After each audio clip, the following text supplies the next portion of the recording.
Joining me right now is Michael Lewis, who wrote Moneyball, in which the movie was based, as well as The Blind Side. His newest book about the worldwide global financial crisis is called Boomerang. And so, by the way, I love what Aaron Sorkin was able to do with your book. I love Moneyball, by the way. I'm not even sure what it was about. It was about something bigger than baseball, but we can't talk about it here. It's just too deep and cosmic for me. There's something grand about it. Shortly, though, can you tell me quickly, in a sentence or two, what was Moneyball about, and then what was Boomerang about?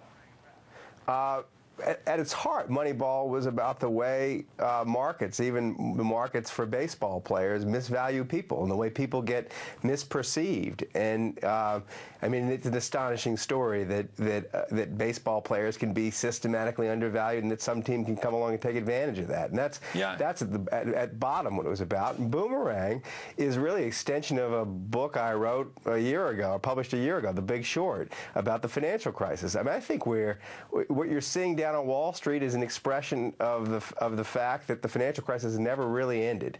The debts that were the bad investments that were made by banks have been effectively nationalized around the world.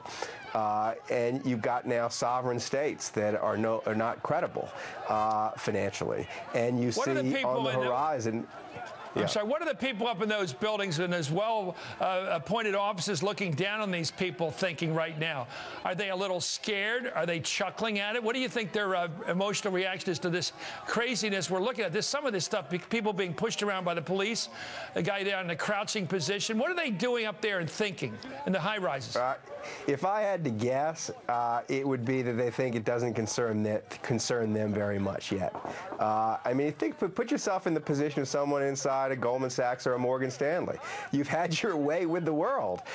Your firm would have been out of business, but for taxpayer intervention and support. You got restored to health, and then you proceeded to wreak havoc with any attempts to reform you. What are a few people on the street going to do to you? I think that they'd be wrong to think that, but I'm sure that they're viewing it with some indifference. Well, let's talk about this election coming up and what this boomerang means here. I keep reading the market every day, and every day I ask somebody from CNBC or somewhere, what the heck's going on? Because it seems to me that Obama can't move the unemployment rate. It's around 9. He's not going to get anything through Congress the next year. It seems like what's going to drive the unemployment rate are these international realities, the European mess, Greece. What do you worry about in the next year? Well, let me ask this. If you were Obama and Gene Sperling, his economic advisor, sitting in the White House right now, what would scare the heck out of you between now and next November? Well, you're right. He's not going to get anything through Congress, and so he's going to be dealing with a high unemployment rate no matter what happens. But the thing I'd be scared of right now is another banking crisis, and it's triggered by a Greece default or even an Italian default. I mean, the banks own large amounts of sovereign debt, and the minute one of these places goes down, and especially if it goes down messily, if Greece announces tomorrow that you're going to get 30 cents on the dollar back on Greek government bonds. French banks, German banks come under attack. And they're interconnected with our banks. So you're back exactly where you were in 2008, where you have to choose between letting the financial system go down or coming in and looking like you're friends with the fat cats on Wall Street. And I think, if I had to guess, that's what they're afraid of, that they're going to have to be put in that position again, and it will show that these institutions are still too big to fail. They can't let them go down. All the effort to try to bind up and perhaps reform Wall Street after Bush left and Obama came in, all that stuff around the time of TARP to try to clean up the system with Dodd-Frank and everything really left us still at the whim of the big shots.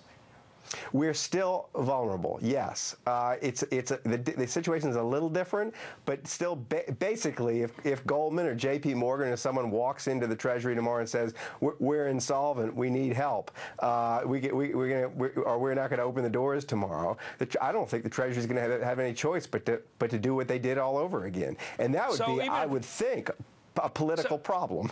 So even if we had a socialist running the country, I know that people call Obama, but a real socialist, somebody really on the left, Bernie Sanders, somebody who was really proud of his left-wing status, if they were running the country, could they have any more leverage than that, or do we just have to do what the big banks tell us they have to do because of their screwing up? I mean, does anybody have any control in politics that isn't already trumped by the power in Wall Street? Not right now, but this could change pretty rapidly. If Elizabeth Warren gets elected to the Senate, that's one of the things the protesters could do. They could pick up candidates. I mean, if people who actually understand that what needs to happen is that these institutions need to be broken up, we're at their mercy until they are. Those people get into power. Who knows? The situation can move very quickly. And especially, look, if we get ourselves in a situation where we're bailing them out all over again, I imagine there's going to be enormous political pressure to do just that. If we had Teddy Roosevelt as president right now, a real trust buster, a real progressive reformer who knew how to do it, could he break these giants into smaller pieces so the American people could be a democratic society again, economically speaking? Absolutely. I don't see why it's only hard because of the influence of money in the political process, because Wall Street had such sway in the discussion of how to reform them.